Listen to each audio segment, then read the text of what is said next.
Welcome back, Junkies on 106.7 The Fan. We are packed with guests the rest of the show. Yep. Steve Sands from the Golf Channel going to join us tonight. We'll preview the PGA Championship. Will Tiger Woods still hasn't play? announced. He's got an extension. He can decide to play at the PGA up 30 seconds before his tee time if he You wants. can just sprint onto the tee box. You just sprint out and meet. Isn't he playing with Phil?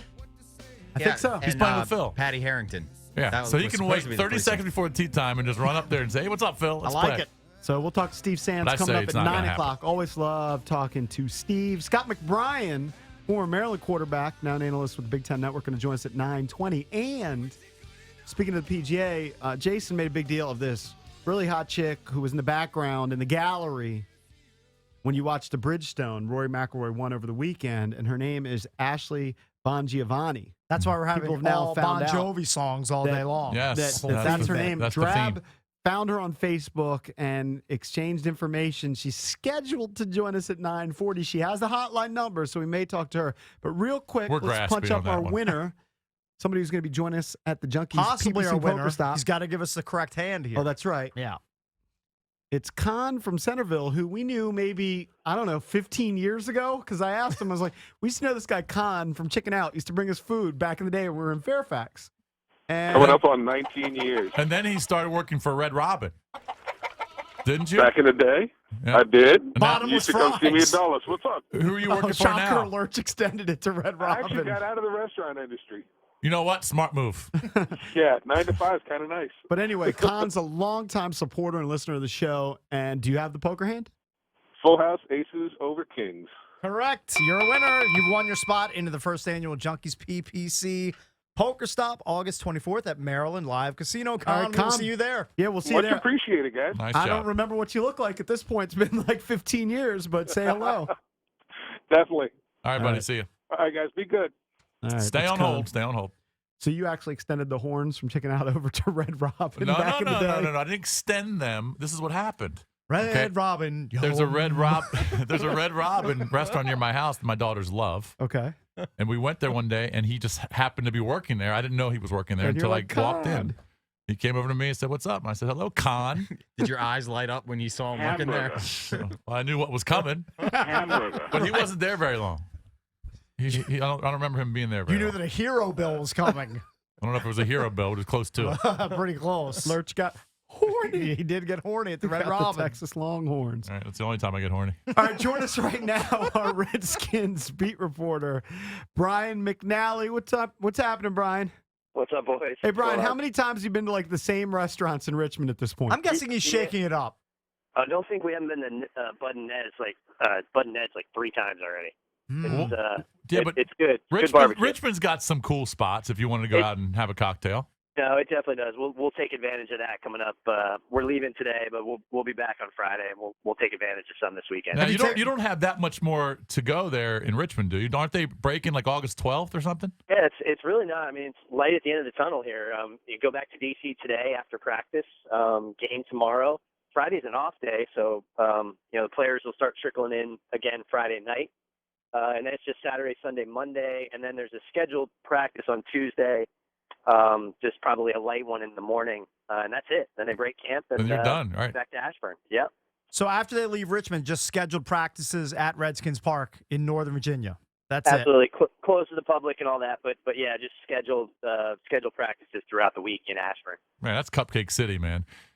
I mean, when Not bad. The, Not the a bad Hogs life. and Riggins and all those guys, they would have 2 a days. They were grinding out. They were there for like 5 weeks. I mean, it's nothing. I honestly would like to talk to one of those guys and see what they would say. Their head would explode if they Right. saw this. I mean, I think even Ryan Clark called out his teammates and said they were soft and spoiled earlier compared to what it was like early in his career. 'Cause, Brian, this really isn't that bad. What are the lodging digs like for the Redskins down there? They're staying like in a 4 or 5-star hotel. They're not staying like on a college dorm or anything like that. No chance. Oh yeah, it's definitely a hotel downtown. I forget if it's a Hyatt or a Hilton, whatever one of the bigger hotels is in downtown Richmond, and then they just bus over to the facility, which is near. It's kind of, I don't know how well you know Richmond, but it's kind of near VCU downtown. So Yeah.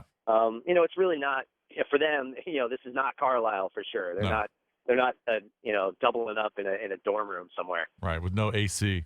All right, Right. so just reading some of the observations from the Washington Post here from Mike Jones, one of your colleagues. Didn't look too much different than the first day against the Patriots. Apparently, Tom Brady, I don't know who said it, but Tom Brady apparently is 60 for 80 in the 2 scrimmages in the first 2 days. I don't know who tallied those, but I wouldn't dispute those numbers. He is just crushing it. He's like every pass is on point. He's had maybe I can probably count 4 or 5 that have been high or really off target where it was clearly his fault. The rest of them, I mean, he just knows what he's doing. It's fun to watch, honestly.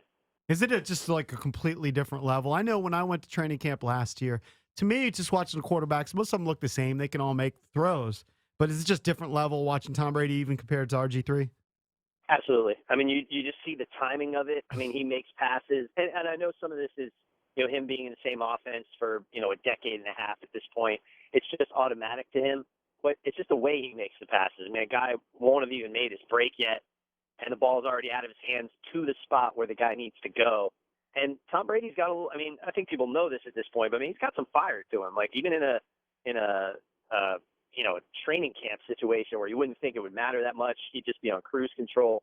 He's barking at guys if they don't get back to the huddle. He's, you saw that a couple times yesterday. Like his intensity level is off the charts, even for a situation like this, which you would think he'd be, would be old hat for him and he wouldn't care. But he's, it's impressive. It's impressive to watch. So when they do these scrimmages in the practice, do they get a certain amount of plays, or are they playing like a real game where they get 4 downs and then if they don't get the first down, they're giving the ball back? How does that work? It's kind of real game situations, but it's not a real. I mean, they're not keeping score. There's no. I wouldn't even call it a scrimmage. It's more like they call it like move the ball periods, where you're essentially just you get a couple downs with one quarterback and. Right. They're live plays and all that, but it's not, it's not one of those things where it's like 4 downs, you're out, now it's your turn. I think they have a set scripted number of plays, and then they flip it over to the Redskins, and they rotate in and out. So Patriots 1s go against Redskins 1s, Patriots 2 go against Redskins 2s, Gotcha. all that stuff, and then they do some individual drills and all that. I read that Gruden wasn't real happy with the red zone offense for the Skins. Apparently, they had 7 opportunities inside the 20 and couldn't punch it in. Did you see that? The Patriots were ruthlessly efficient when they got in the red zone. When the Redskins were doing the red zone drills, it was not the same. You can kind of see. You wonder during the season how that will play out. They don't have a ton of big targets. They don't have a ton of receivers that can just go up and make a play. Jordan Reed's probably the closest they have to that. And you kind of need it in the red zone too, right? I mean, you need a guy who can just go make a play, throw a ball up and let him get it. And the Redskins have some good receivers for sure, but they don't necessarily have those kind of weapons. I think Robert said the other day, if we do get in trouble, at least we have a battering ram we can just give the ball to. But that, I'm not sure that's the best plan going into the season. Just have Alfred Morris try to smash his way into the end zone. But they did not look great. They did not look crisp in the red zone. It's one of the things Jay Gruden highlighted as something they have to get better at. We're joined by Brian McNally, 106.7 The Fan's Redskins beat reporter live from Richmond. You can check out his work at 1067thefandc.com/Redskins.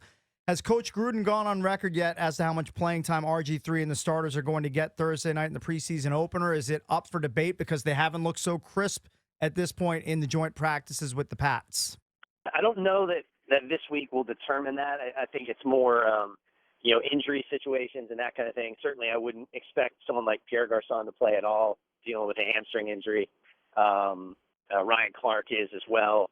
He's salty about it, but I don't think he'll see much time. We'll see what they say today, but I wouldn't expect honestly much more than 8 to 10 plays, maybe 2 or 3 series.